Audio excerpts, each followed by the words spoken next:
ॐ अज्ञानतिमिरान्धस्य ज्ञानाञ्जनशलाकया चक्षुरुन्मिलितं येन तस्मै श्रीगुरवे नमः। नमो ॐ विष्णुपादाय कृष्णप्रेष्ठाय भूतले श्रीमते भक्तिवेदान्तस्वामिनिति नामिने। नमस्ते सरस्वती देवे गौरवाणी प्रचारिणे निर्विशेष शून्यवादी पाश्चात्य देशतारिणे वाञ्छाकल्पतरुभ्यश्च कृपा सिन्धुभ्य एव च पतितानां पावनेभ्यो वैष्णवेभ्यो नमो नमः। जय श्री कृष्ण चैतन्य प्रभु नित्यानंद श्री अद्वैत गदाधर श्रीवासादि गौर भक्त वृंद। हरे कृष्णा कृष्ण कृष्ण हरे हरे, हरे राम राम राम हरे हरे। हरे कृष्णा। तो आज के इस प्रातःकालीन सत्र में आप सभी भक्तों का हार्दिक स्वागत है। और आप सभी भक्तों को आज के पांडव निर्जल एकादशी की हार्दिक शुभकामनाएं। तो साल की ये एकमात्र ऐसी एकादशी है जिसका दृढ़ता से पालन करने से हमें बाकी सारी सभी एकादशियों का फल अपने आप प्राप्त होता है। और ये संभव हो चुका है भीमसेन या व्यासदेव जी की कृपा के कारण। तो आज इस परम पावन अवसर पे हम श्रील बलदेव विद्याभूषण, जिनका कल तिरोभाव दिन था, इनके बारे में कुछ चर्चा करने का प्रयास करेंगे। तो गौड़ीय वैष्णव संप्रदाय में कई सारे आचार्य हुए हैं जिन्होंने बहुत सारा योगदान दिया है।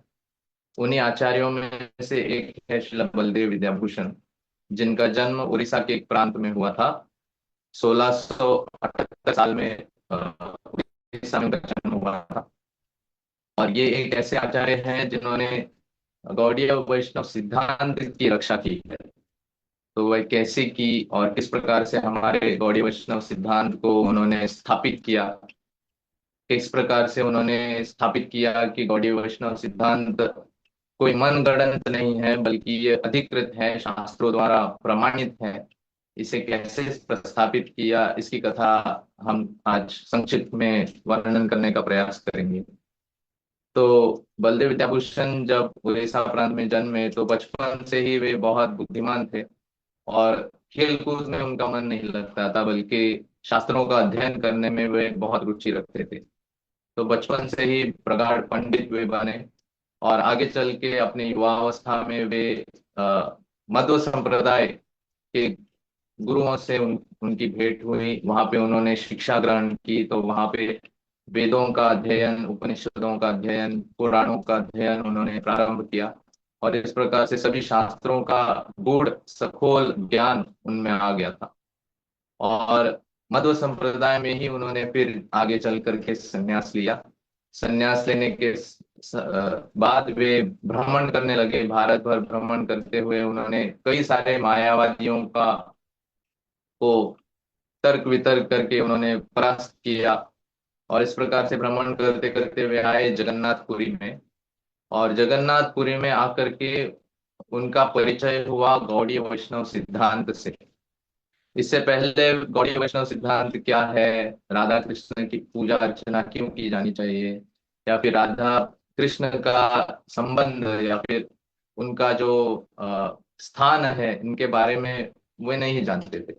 जगन्नाथपुरी में आने के पश्चात उन्हें गौड़ीय वैष्णव सिद्धांत का उनसे परिचय हुआ। और वहां पे जगन्नाथपुरी में उनकी भेंट हुई श्री राधा दामोदर गोस्वामी जी से। वे भगवान के शुद्ध भक्त थे, श्री चैतन्य महाप्रभु के अनुयायी थे। तो श्री चैतन्य महाप्रभु के एक शिष्य थे या अंतरंग पार्षद थे, जिनका नाम था गौरीदास पंडित। और गौरीदास पंडित के शिष्य हुए हृदय चैतन्य। और हृदय चैतन्य के शिष्य हुए श्यामानंद पंडित प्रभु। और श्यामानंद प्रभु के शिष्य हुए रसिकानंद। तो रसिकानंद प्रभु के शिष्य थे नयानंद प्रभु। और नयानंद प्रभु के ये शिष्य थे श्रील राधा दामोदर गोस्वामी जी। तो श्री चैतन्य महाप्रभु के ही पार्षदों में से एक थे। तो राधा दामोदर गोस्वामी से भेंट होने के पश्चात उन्होंने श्री चैतन्य महाप्रभु के बारे में सुना। उन्होंने सुना किस प्रकार श्री चैतन्य महाप्रभु भगवान कृष्ण से अभिन्न है। और श्रीमती राधा रानी का भाव अंगीकार स्वीकार करके पूरे जगत को कृष्ण प्रेम से आच्छादित करने के लिए श्री चैतन्य महाप्रभु का अवतार हुआ है। तो उनके करुणामय अवतार की लीलाओं को जब उन्होंने सुना, श्री चैतन्य महाप्रभु के अवतार के पीछे का कारण उन्होंने सुना, और किस प्रकार से श्री चैतन्य महाप्रभु परम कृपामय अवतार है ये उन्होंने सुना, और साथ ही साथ गौड़ीय वैष्णव सिद्धांत जो अचिंत्य भेदाभेद सिद्धांत है उसे उन्होंने सुना, तो उनका मन बहुत आकृष्ट हुआ। और इतना आकृष्ट हुआ कि उन्होंने राधा दामोदर गोस्वामी जी से बोला कि मैं आपका शिष्य बनना चाहता हूँ, कृपया मुझे अपना शिष्य स्वीकार कीजिए। तो राधा दामोदर गोस्वामी जी ने कहा कि आपने तो पहले से ही दीक्षा ग्रहण की हुई है मध्व संप्रदाय में, तो आप मैं वापस आपको फिर से दीक्षा दूं ये सही बात नहीं होगी। तो आपको अगर गौड़ी वैष्णव सिद्धांत का प्रचार प्रसार करना है, इसका पालन करना है, तो आप बिना झिझक पालन कर सकते हो, लेकिन मैं वापस से आपको दीक्षा दूं ये सही बात नहीं होगी। तो फिर उन्होंने बलदेव विद्याभूषण ने एक बहुत बड़ा फेस्टिवल आयोजन किया, जिसमें उन्होंने खुल करके सभी लोगों को संबोधन करते हुए कहा कि आज से मैं गौड़ीय वैष्णव सिद्धांत का प्रचारक हूँ और इसी सिद्धांत का मैं पालन करूंगा। तो इस प्रकार से आगे चल करके श्री राधा दामोदर गोस्वामी जी की आज्ञा से बलदेव विद्याभूषण जी वृंदावन जाते हैं, जहाँ पे श्रील विश्वनाथ चक्रवर्ती ठाकुर रहा करते थे। और विश्वनाथ चक्रवर्ती ठाकुर और एक बहुत महान वैष्णव आचार्य हैं जिन्होंने श्रीमद् भागवतम और कई सारे ग्रंथों पे अपनी टीका लिखी है। अ, विश्वनाथ चक्रवर्ती ठाकुर को रसिकाचार्य भी कहा कहते हैं, क्योंकि अलग अलग दृष्टिकोण से उन्होंने भागवत के ऊपर टीका लिखी है।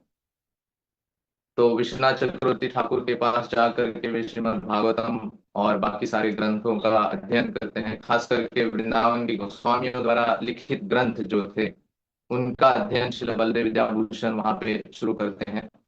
तो यहाँ पर उस दौर में औरंगजेब का राज्य हुआ करता था, और हम सभी भक्तों को पता है कि किस प्रकार औरंगजेब ने कई सारे वृंदावन के और कई सारे अलग अलग स्थानों के मंदिरों को तहस नहस कर दिया था। वहाँ की जो विग्रह है उनको भी वो तोड़ फोड़ देता था। इस प्रकार से वो हाहाकार मचा रहा था वैष्णवों के बीच। तो उसी दौरान वृंदावन के जो श्री श्री राधा गोविंद देव मंदिर है, उस मंदिर पे भी औरंगजेब आक्रमण करता है। और वहां के जो पुजारी थे, वे पुजारी उस मंदिर के विग्रह श्री श्री राधा गोविंद देव उनको उठा करके ले जाते हैं जयपुर में, जहाँ पे राजपूतों का राज्य था। तो वहां पे औरंगजेब आक्रमण नहीं कर सकता था, क्योंकि वहां पे उनका राज्य था, राजपूतों का राज्य था। तो वहां पे लेकर के जाते हैं और वहां पे उनकी पूजा अर्चना शुरू करते हैं। यही जो वृंदावन के जो पुजारी थे वही पुजारी जयपुर में जाकर के राधा गोविंद देव की पूजा अर्चना करने लगते हैं। तो उस समय क्या होता है कि जयपुर के जो राजा थे, इनके ऊपर रामानंदी संप्रदाय के लोगों का बहुत प्रभाव था, क्योंकि रामानंदी संप्रदाय के लोगों ने काफी सारी मदद की थी। जब औरंगजेब का आक्रमण हुआ करता था तो इन्होंने हिंदुओं को एकजुट करना और फिर राजाओं के खिलाफ युद्ध छेड़ना, इन सभी चीजों में उनको मदद की थी।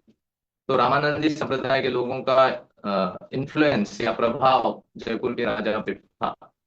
और साथ ही साथ जयपुर के राजा श्री रघुनाथ भट्ट गोस्वामी इनकी इनके पर्सनालिटी से बहुत आकर्षित थे। तो उनका झुकाव दोनों तरफ था, गौड़ीय वैष्णव सिद्धांत की तरफ भी था और रामानंदी संप्रदाय के लोगों की तरफ भी था।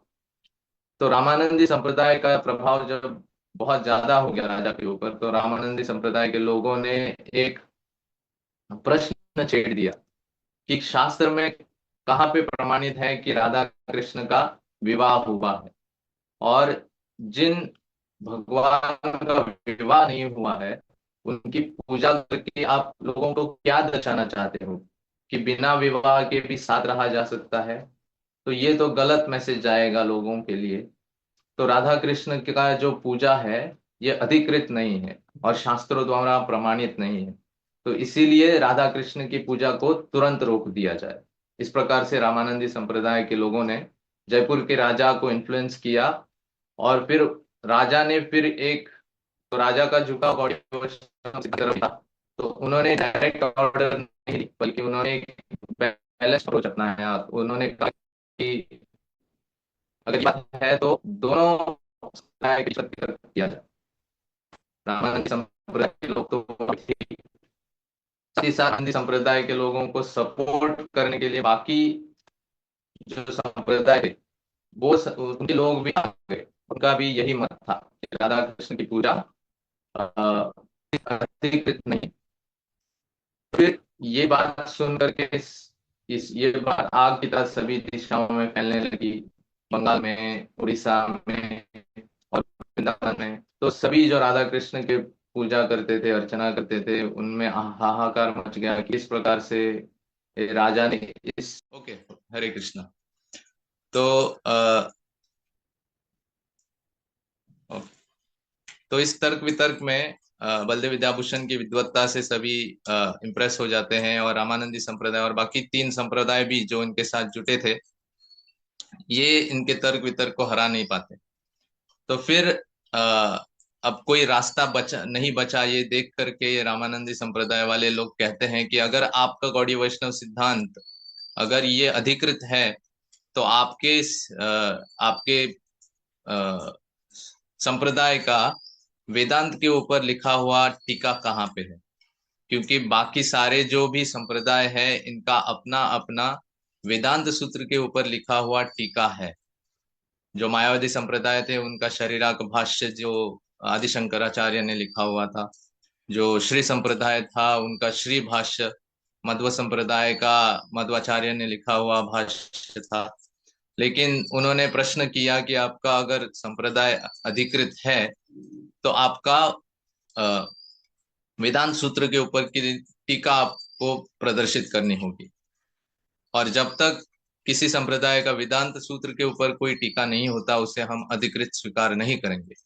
तो फिर बलदेव विद्याभूषण ने कहा कि श्री चैतन्य महाप्रभु का ये मत है कि श्रीमद् भागवतम जो है वो वेदांत सूत्र की नैसर्गिक टीका है, और इसी को हम गौड़ीय वैष्णव अपनाते हैं। लेकिन फिर उन्होंने कहा कि नहीं, श्रीमद् भागवत तो चैतन्य महाप्रभु के पहले ही लिखा हुआ था, और भागवतम ऐसा नहीं है कि आपके अकेले संप्रदाय का ग्रंथ है, ये तो चारों संप्रदाय अपनाते हैं। तो आपके संप्रदाय वाला ग्रंथ कहाँ है? वेदांत सूत्र के ऊपर लिखी हुई टीका कहाँ है? तो इस बात के वो पकड़ के रखे थे। और बलदेव विद्याभूषण भी समझ गए कि ये ऐसे जानने वाले नहीं है, ऐसे समझने वाले नहीं है, क्योंकि उनके पास और कोई रास्ता नहीं है। तो उन्होंने ये एक पॉइंट पकड़ के रखा है, तो इसे मुझे खंडन करना ही पड़ेगा, और मुझे वेदांत सूत्र के ऊपर टीका प्रदर्शित करनी ही होगी।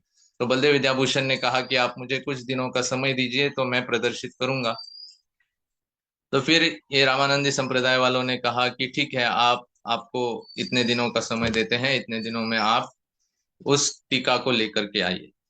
तो इनको पता था कि वेदांत सूत्र के ऊपर टीका लिखना कोई आसान बात नहीं है। कुछ दिन, कुछ महीने नहीं, कोई साल लग जाते हैं वेदांत सूत्र के ऊपर टीका लिखने के लिए। तो उनको ये बात पता थी, तो उन्होंने कुछ दिनों का समय दे दिया, क्योंकि और वे पूरा कॉन्फिडेंट थे कि इतने दिनों में टीका लिख करके होगी ही नहीं। तब फिर बलदेव विद्याभूषण जाते हैं श्री राधा गोविंद देव मंदिर के पास, और उनके चरणों में गिर पड़ते हैं, और उनसे प्रार्थना करते हैं, और उनसे भिक्षा मांगते हैं कि उन्हें वो अपनी शक्ति प्रदान करे, जिससे कि वो टीका लिख पाए। तो जब वे चरणों में गिरे होते हैं, उन्हें वहीं पे किसी प्रकार से नींद आ जाती है, और नींद में वे सपना देखते हैं कि गोविंद देव स्वयं आकर के बलदेव विद्याभूषण को कहते हैं कि आप लिखना प्रारंभ करो, और मैं स्वयं आपको डिक्टेट करूंगा, आपको बताऊंगा, और आप इस प्रकार से गोविंद भाष्य या वेदांत सूत्र के ऊपर टीका लिखना प्रारंभ करो।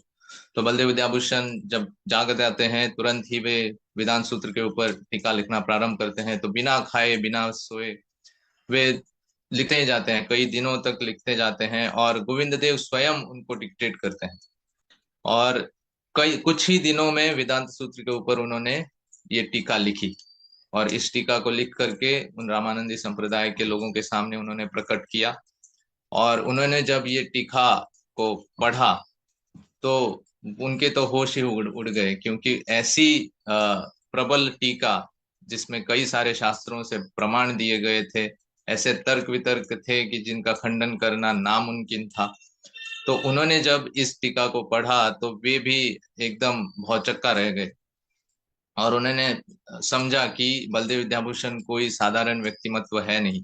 और इस टीका को लिखने में स्वयं गोविंद देव जी ने उनकी मदद की है। तो क्योंकि गोविंद देव द्वारा ये टीका को डिक्टेट किया गया था, तो बलदेव विद्याभूषण ने इस टीका को का नाम रखा गोविंद भाष्य। तो गौड़ीय वैष्णव परंपरा का जो अधिकृत वेदांत सूत्र के ऊपर टीका है, उसे गोविंद भाष्य कहा जाता है। और ये बलदेव विद्याभूषण ने स्वयं लिखा है, जिनको श्रील गोविंद देव ने स्वयं बताया था।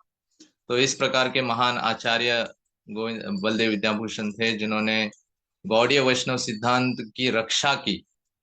अब सोचिए, अगर गौड़ीय वैष्णव सिद्धांत उस दिन परास्त होता, तो राधा कृष्ण की पूजा अर्चना को कभी अधिकृत मान नहीं मिलता।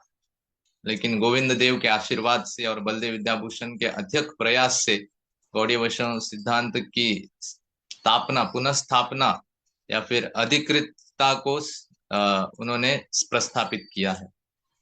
और फिर आगे चल करके बलदेव विद्याभूषण वापस वृंदावन आते हैं, और विश्वनाथ चक्रवर्ती ठाकुर के आशीर्वाद से कई सारे ग्रंथ भी लिखते हैं।